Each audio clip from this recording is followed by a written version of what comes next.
제목부터 봅니다. 신앙은 신비입니다. 한번 같이 할까요? 시작. 다시요. 다 같이 시작. 신앙은 신비입니다. 자, 제목에 보니까 신앙은 신비다. 국어사전 한번 찾아봤어요. 신앙 뭔가 봤더니요. 신앙. 초자연적인 절대자, 창조자 및 종교 대상에 대한 신자 자신의 태도로서 두려워하고 경건히 여기며 자비, 사랑, 의뢰심을 갖는 일, 신앙, 그렇게 되어 있고요. 신비가 뭔가, 신비 사전에 보니까 일이나 형상 따위가 사람의 힘이나 지혜 또는 보통의 이론이나 상식으로는 도저히 이해할 수 없을 만큼 신기하고 묘한 것, 이게 신비라고 했습니다. 그러면 이 두 개를 합쳐보면 이런 결론이 됩니다. 다시 말하면 신앙은 신비입니다를 좀 길게 풀어놓으면 초자연적인 절대자, 창조자 및 종교 대상에 대한 신자 자신의 태도로서 두려워하고 경건히 여기며 자비, 사랑, 의뢰심을 갖는 일은 사람의 힘이나 지혜 또는 보통의 이론이나 상식으로는 도저히 이해할 수 없을 만큼 신기하고 묘한 것이다. 그렇게 해석할 수가 있습니다. 이렇게 전제를 하고 한 가지 물어봅니다. 여러분, 예수님을 믿으십니까?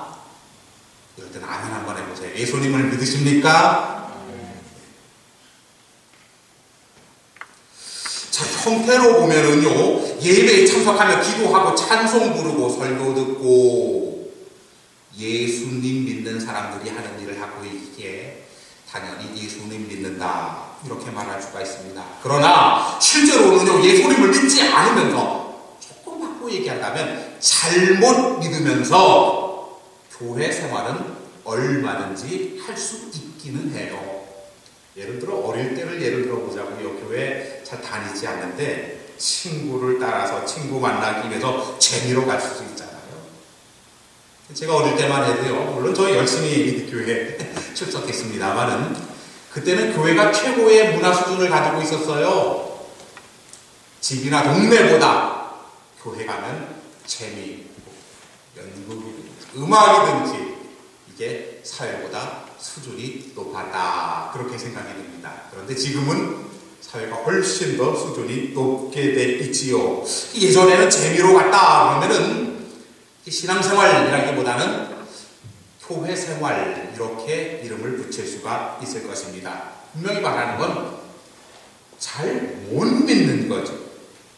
또 어쩌면 어릴 때부터 믿었기 때문에 습관적으로 교회를 왔다 갔다 하는 것도 이게 예수님을 믿는다, 이것보다는 신앙생활을 잘 하지 못한다, 이렇게 해석할 수가 있습니다. 그렇게 굳이 나눈다면요, 이렇게 왔다 갔다 하는 거, 교회 생활이 있고 또 하나는 신앙생활이 있습니다. 교회 생활 얼마든지 흉내낼 수 있습니다. 근데 신앙생활, 다시 말하면 예수님을 믿는 생활, 이거는 쉽지 않다는. 교회 생활은요, 대략 다른 사람 따라서 같이 왔다 갔다 좀 안 좋게 표현하면 어영부영해도 괜찮겠습니다만은 신앙생활, 믿음생활은요, 그런 방식으로 불가능하다는 거예요. 왜? 제목이 정답입니다. 신앙은 신비이기 때문입니다. 다시 우리 한번 해보겠습니다. 신앙은 신비입니다. 다시 시작. 신앙은 신비입니다. 다시 한번 시작. 신앙은 신비입니다. 중요한 말씀입니다.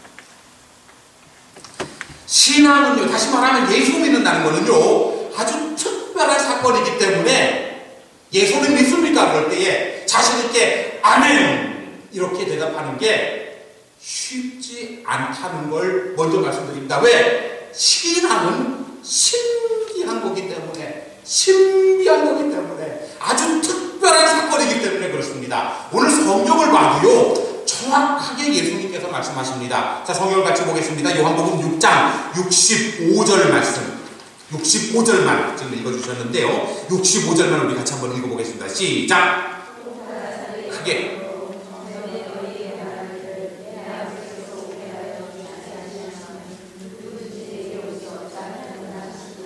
아멘. 자, 문제가 생겼습니다. 어떤 문제가 봤더니 예수님이 말씀하시는데 뭐라고 그러느냐면요. 네, 아버지께서 오게 하여 주지 아니하시면 누구든지 내게 올 수 없다. 조금 바꿔 말합니다.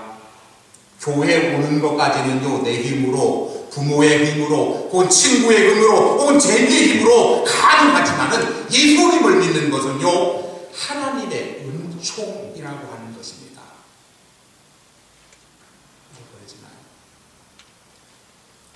내 아버지께서 오게 하여 주시지 아니하시면 누구든지 내게로 올 수가 없어.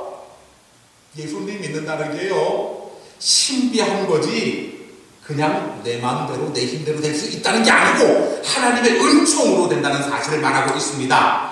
분명히 말씀드리는데 쉬운 번역으로 다시 얘기하면요, 예수님께서 또 이어서 그래서 나는 아버지께서 허락하신 사람이 아니면 나에게 올 수가 없다고 말했던 것이다. 이렇게 다른 성경에 보니까 말씀하고 있습니다. 정리합니다. 하나님의 은총이 아니면, 하나님의 은혜가 아니면 하나님의 은총을 받지 못한 사람들은 아무리 믿으려고 해도 믿을 수 없다고 예수님은 분명히 말씀하셨습니다. 그러니까 신앙 그러면 하면 되지 이 정도가 아니라 신비, 내 마음대로 어떻게 할 수 없는 거예요. 신앙은 신비한 거예요.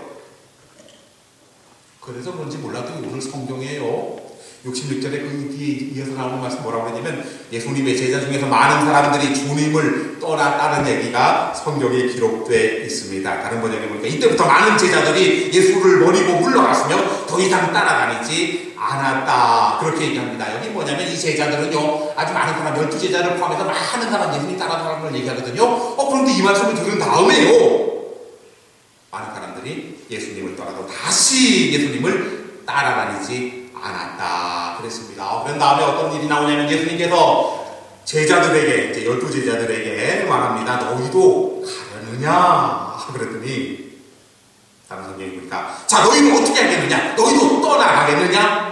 공동 번역에 그렇게 해석되어 있네요. 베드로가 화끈하게 대답합니다. 68절로 넘어갑니다. 주여, 영생의 말씀이 주께 있사오니 우리가 누구에게로 가오리까?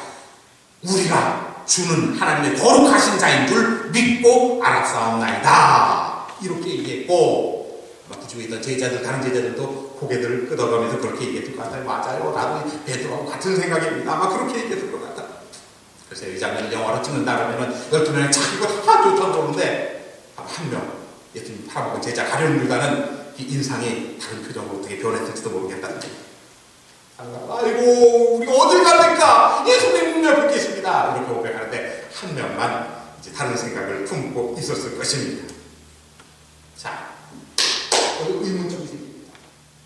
아니, 누구는 예수를 믿고 누구는 안 믿고, 수많은 사람들이 따라다녔습니다. 따라다니다가요 지금 결정적으로 어떤 순간에 예수님이, 하나님이 함께 하시지 않으면, 하나님께서 함께 하시지 않으면, 하나님의 은총이 아니면, 하나님의 은혜가 아니면 너희가 내게 올 수 없다.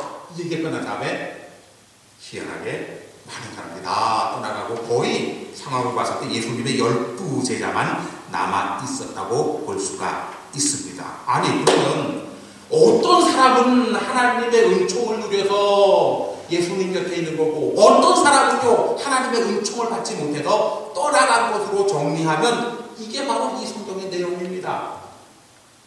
처음에 제가 물었잖아요. 교회 생활을 하고 신앙생활은 다른데, 교회 생활 하다가는 언젠가 떠나갈 수 있다는 얘기고, 신앙생활 한다면 떠나가지 않을 것인데, 신앙생활은 하나님의 은총이 있어야만 올 수 있다, 할 수 있다 하는 얘기를 하는 거 보면 결국 신앙생활 하는데 쉬운 게 아니라 이거는 신비스러운 일이라고 하는 얘기입니다. 자, 그러면 여기 이게 분명한 이유가 나옵니다. 내 아버지께서 오게 하여 주시지 않으면 누구든지 내게 올 수 없다 하는 말씀 지금 얘기해요. 그러니까 하나님이 하겠다. 그리고 끝! 그러면 뭔가 좀 석연치 않나요? 하나님에 달려있고 끝! 그러면 저 사람은 하나님이 은혜 주고 은총 주셔갖고 예수님을 믿게 하고 저 사람은 안 주고 너는 갖고 너는 아니고.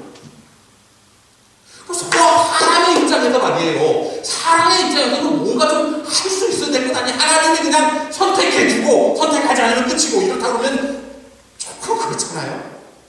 근데 정확한 하나님의 말씀은요. 하나님이 선택한다는 것입니다. 그러면 여기서 인간이 해야 될 일, 다시 말하면 믿음 생활하려고 신앙 생활하려고 인간이 좀 할 수 있는 일 없나요? 이렇게 물어본다면 오늘 성경에서 찾아봐야지요. 다른 방법이 없습니다. 우리 쪽에서 사람 편에서 할 수 있는 일이 있을까? 하나님께서 알아서 선택하시는 거지만 정말 선택받기 위해서 혹시 사람의 입장에서 할 수 있는 일이 없을까? 왜냐하면 만약에 여러분 정말 죄송하지만 하나님이 선택하지 않았으면 어떡하지요? 지금만 열심히 믿고 막 잘하고 막 기도하고 막 이러는 것 같은데 어느 순간에가 이거 아니야 하면서 교회를 슬슬 떠나버리면 어떡하냐 이 말입니다. 그러면 아유 그게 다 운명이지요 이렇게 얘기하고요. 잘 들어보시기 바랍니다. 자, 오늘 본문을 읽어보도록 합니다. 사람들이 이제 떠나갔습니다. 예수님 버리고 떠나갔습니다. 떠나가기 전에 무슨 일 있었는지 한번 보도록 하겠습니다. 61절 말씀 한번 보세요. 61절 말씀 제가 읽을게요. 제자 좀 여럿이 듣고 말하되 이 말씀은 어렵도다. 누가 들을 수 있느냐 한데 하면서 이제 어떤 일이 생겨나냐면 어떤 예수님께서 어떤 말씀을 하셨는데 그 말씀에 대해서요 거 모여있던 사람들의 반응이 뭔가 봤더니요 아이고 이 말씀 너무 어렵네. 누가 저 말씀을 들을 수 있겠어. 예수님의 말씀이요 이해하기 힘들다는 것입니다. 그러니까 예수님의 말씀을 듣는 사람들이 막 수긍수긍 거리면서 이건 뭐야 이렇게 어려울 수가 있어 이렇게 얘기하는 겁니다. 자, 예수님의 말씀이 어렵다. 여러분 보통 우리가 이해하기로는요 예수님은 어린아이들이 들을 수 있을 만큼 쉽게 설교하셨고 말씀을 전하셨다고 볼 수가 있습니다. 그런데 여기 모인 사람들이요 어렵다고 지금 그렇게 얘기하고 있습니다. 여러분들도 설교 들을 때 아이고 설교 참 어렵다 그렇게 들을 때 있으시잖아요.